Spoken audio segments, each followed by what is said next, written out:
बिहार विधानसभा चुनाव के पहले चरण के लिए आज मतदान हो रहा है। राज्य के 16 जिलों की 71 सीटों पर मतदान के लिए चाक चौबंद इंतजाम किए गए हैं। कोरोना महामारी के दौरान देश में ये पहला विधानसभा चुनाव है, इसलिए इस चुनाव पर पूरे देश की निगाहें लगी हैं। पहले चरण में 31,000 से अधिक मतदान केंद्रों पर मत डाले जा रहे हैं। आज 2 करोड़ 14 लाख से भी अधिक मतदाता अपने अधिकार का इस्तेमाल कर रहे हैं। संक्रमण के खतरे को देखते हुए निर्वाचन आयोग ने मतदाताओं की सुरक्षा के लिए पुख्ता इंतजाम किए हैं। पहले चरण में राज्य के मगध इलाके की 53 और अंग इलाके की 18 सीटों पर वोट डाले जा रहे हैं। नक्सल प्रभावित इलाकों में सुरक्षा के खास तौर पर इंतजाम किए गए हैं। पहले चरण का मतदान के मद्देनजर आज से धारा 144 भी लागू रहेगी। दूसरी और तीसरे चरण का मतदान 3 और 7 नवंबर को संपन्न होंगे। चुनाव परिणाम 10 नवंबर को घोषित किए जाएंगे।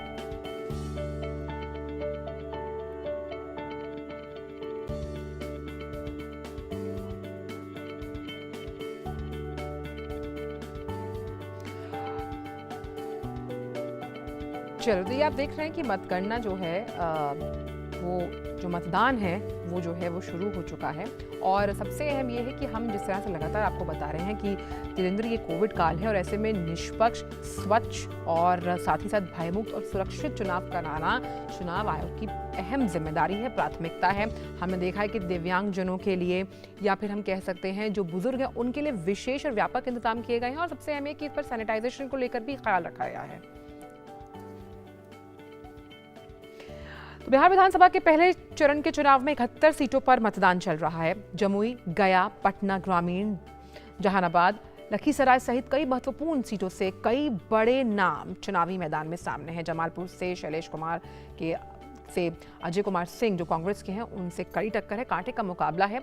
और अगर बात करें जहानाबाद सीट की तो वहाँ पर कृष्णानंद प्रसाद वर्मा जेडीयू से हैं और कुमार कृष्ण मोहन आरजेडी से। यहाँ पर भी सियासी घमासान देखने को मिलेगा। राजपुर की अगर बात की जाए तो संतोष कुमार निराला जेडीयू से और वहीं विश्वनाथ राम कांग्रेस से एक दूसरे के सामने खड़े हैं। तो महागठबंधन और जेडीयू के बीच मुकाबला। वहीं प्रेम कुमार, ये गया शहर की सीट है, प्रेम कुमार भाजपा से और इस पर ओंकार नाथ को आजमा रही है कांग्रेस, तो यहाँ पर भी देखना होगा। साथ ही बांका की सीट की अगर बात की जाए तो जावेद इकबाल को खड़ा किया आरजेडी ने और रामनारायण मंडल जो हैं वो भाजपा से उम्मीदवार हैं जो अपना भाग्य आजमाएंगे।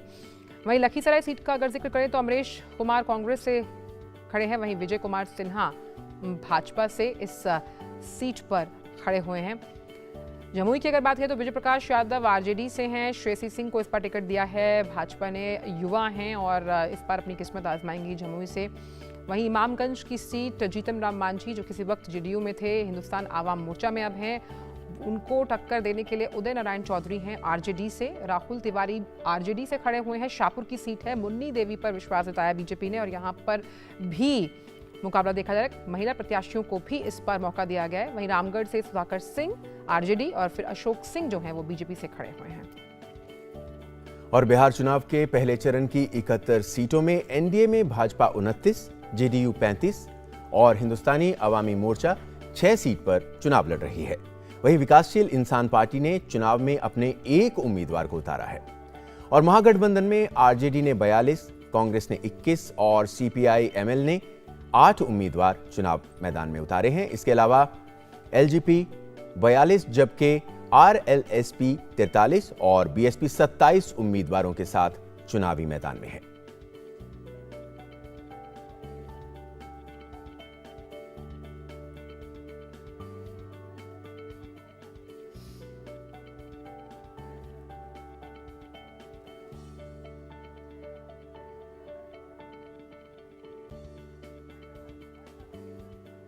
और साथ ही आपको बता दें कि दूसरे चरण में 94 सीटों के लिए 3 नवंबर और तीसरे चरण में 78 सीटों के लिए 7 नवंबर को वोट डाले जाएंगे और मतगणना 10 नवंबर को होगी। और पहले चरण में अगर कुछ दिलचस्प आंकड़ों पर नजर डालें तो गया शहर विधानसभा सीट पर सर्वाधिक प्रत्याशी हैं चुनाव मैदान में। यहां कुल 27 उम्मीदवार चुनाव में अपनी किस्मत आजमा रहे हैं। और सबसे कम प्रत्याशियों की बात की जाए तो कटोरिया विधानसभा सीट पर सबसे कम प्रत्याशी हैं। यहां कुल 5 उम्मीदवार चुनावी समर में ताल ठोक रहे हैं।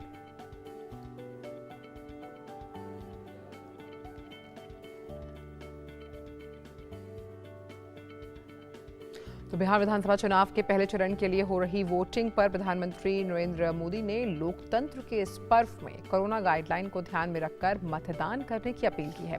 पीएम ने ट्वीट करते हुए कहा कि बिहार विधानसभा चुनावों में आज पहले दौर की वोटिंग है। सभी मतदाताओं से मेरा आग्रह है कि वो कोविड संबंधी सावधानियों को बरतते हुए लोकतंत्र के इस पर्व में अपनी हिस्सेदारी सुनिश्चित करें। 2 गज की दूरी का रखें ध्यान, मास्क जरूर पहने, याद रखें पहले मतदान फिर जलपान। तो प्रधानमंत्री लगातार आग्रह करते हुए कि कैसे कोविड काल में चुनावों को रखा गया है और चुनावों में आप अगर वोट डालने जा रहे हैं, जो आपका हक है, आपको वोट जरूर डालना चाहिए, लेकिन ये भी ध्यान रखना है कि मास्क जरूर पहने, सैनिटाइज रखें अपने आप को, पहले आप मतदान करें उसके बाद जलपान करें। तो लोकतंत्र के इस पर्व में अपनी भागीदारी सुनिश्चित करना हर एक भारतीय का कर्तव्य है। और इसी चुनावी घमासान पर हमारे साथ गया से जुड़ गए हैं हमारे संवाददाता नीरज सिंह। नीरज, अगर हम बात करें गया की तो सबसे ज़्यादा हॉट सीट मानी जा रही है, क्योंकि लगातार हम यहाँ पर देखते हैं कि यहाँ पर लगातार जो अगर आंकड़ों पर नज़र डालें तो 1990 में भाजपा से लगातार प्रेम कुमार जीत रहे थे। इस वक्त अगर मुकाबले की बात की जाए तो किन के बीच कांटे का मुकाबला है, और ख़ास तौर पर हम जानते हैं कि कोविड काल है, किस तरह से आज यहां पर वोटिंग की जा रही है?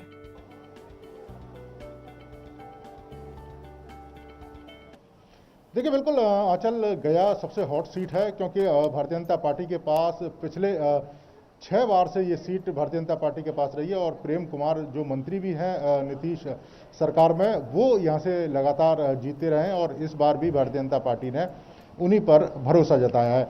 अगर हम यहाँ की लड़ाई की बात करें तो निश्चित तौर पर दिलचस्प मुकाबला यहाँ पर देखने को मिलेगा और कांग्रेस और इसके अलावा भारतीय जनता पार्टी के बीच सीधा यहाँ पर जो मुकाबला है वो गया की जो सीट है, सिटी गया की सीट, उस पर देखने को मिल रहा है। कोरोना काल में निश्चित तौर पर देश दुनिया के तमाम लोगों की निगाह इस समय हमारे चुनाव पर है, जो बिहार में चुनाव चल रहा है, और उसको लेकर चुनाव आयोग ने भी विशेष तरह की जो तैयारियां हैं वो की हैं। हमारे कैमरामैन संदीप आपको दिखाएंगे इन दृश्यों को कि तमाम जो मतदाता हैं वो मास्क पहनकर ही मतदान केंद्रों के अंदर जा रहे हैं। वहाँ पर जो भी मतदाता मतदान के लिए जाएगा उसको उसके हाथों को सैनिटाइज किया जाएगा, वहाँ पर उनको ग्लव्स दिए जाएंगे। इसके अलावा जो थर्मल जो स्कैनिंग है वो उनकी की जाएगी और जब उनका टेम्परेचर नॉर्मल होगा उसी के बाद उनको मतदान के लिए अंदर जाने दिया जाएगा।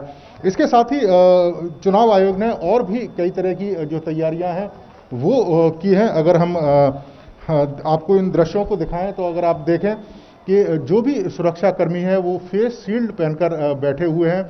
इसके साथ ही जो मतदाता यहाँ पर पहुँचेंगे उनके लिए भी चुनाव आयोग ने एक शेड बनाया है ताकि अगर लंबी लाइन लगती है तो वो इस शेड में आराम से बैठ सकते हैं, पंखे की जो हवा है उसका आनंद ले सकते हैं और अपनी बारी आने के बाद मतदान के लिए वो जा सकते हैं। तो इस तरह के जो इंतजाम हैं वो चुनाव आयोग ने किए हैं। उनके पीने के पानी की व्यवस्था यहाँ पर की है, क्योंकि अभी बहुत ज़्यादा जो सर्दी है वो नहीं है, तो निश्चित तौर पर थोड़ी सी गर्मी भी लोगों को लग रही है, तो उसके लिए भी तमाम तरह के जो इंतजाम है वो किए हैं ताकि वो पंखे की हवा में बैठ सके, उनको इंतजार ना करना पड़े।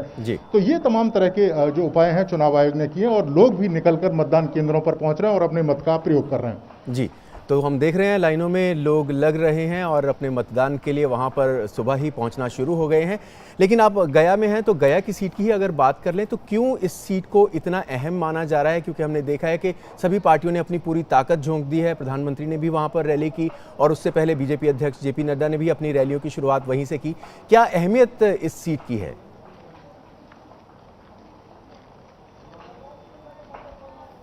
देखिए, बिल्कुल अहमियत इसलिए भी तेजी महत्वपूर्ण है क्योंकि भारतीय जनता पार्टी यहाँ से लगातार 6 बार यहाँ से विजयी हुई है इस सीट से।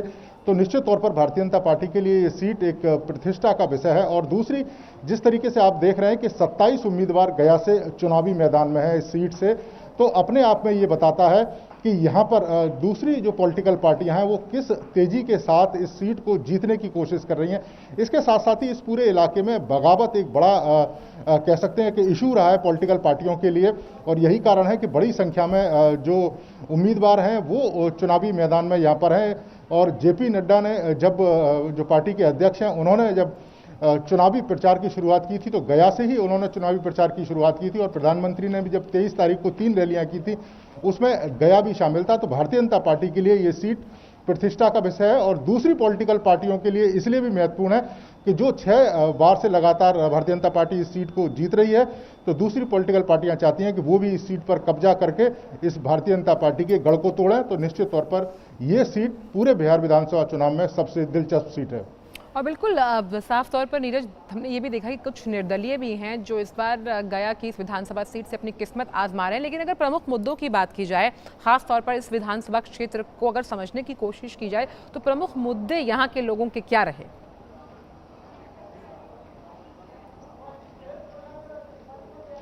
देखिए बिल्कुल कई सारे मुद्दे हैं। अगर आप पूरे गया में अगर जाएं, शहरी इलाके और ग्रामीण इलाकों को देखें, गया से बोध गया अगर आप जाते हैं तो आपको एक बड़ा डिफरेंस दिखाई देता है। बोध गया में चूंकि बोधि टेम्पल है, उसके साथ ही वहाँ पर जो विकास किया गया है वो निश्चित तौर पर देखने लायक है। तो यहाँ के जो लोग चाहते हैं कि जिस तरह से बोध गया को विकसित किया गया है, बोध गया पर ध्यान दिया गया है, उसी तरीके से गया पर भी ध्यान दिया जाए। एजुकेशन के क्षेत्र में लोग चाहते हैं कि जो भी सरकार आए वो एजुकेशन के क्षेत्र में ज़्यादा काम करे। कुछ यहाँ पर उद्योग धंधों को लगाया जाए ताकि जो लोग हैं काम धंधों की तलाश में दूसरे राज्यों की ओर जाते हैं तो उनका जो पलायन है वो रुक सके। इसके साथ ही जो किसान हैं वो चाहते हैं कि जो नहर का पानी है उनके खेतों तक पहुँचे। तो ये तमाम तरह के जो मुद्दे हैं इस बार चुनाव में प्रभावित करेंगे। चूँकि गया नक्सल प्रभावित इलाका रहा है, अगर पिछले हम देखें आज से 5-10 साल पहले तो काफ़ी इफेक्टेड रहा है, और इस बार भी चुनाव आयोग ने विशेष तरह के जो इंतजाम है सुरक्षा को लेकर वो इस इलाके में किए हैं। और कल ही एक खबर आई थी कि 3 आईईडी जो बम हैं वो यहाँ से मिले थे गया के कुछ इलाकों से, लेकिन वो जंगली इलाका था तो बहुत ज़्यादा असर नहीं होता, लेकिन अगर वो बम फटते तो निश्चित तौर पर दहशत है वो जरूर फैलती।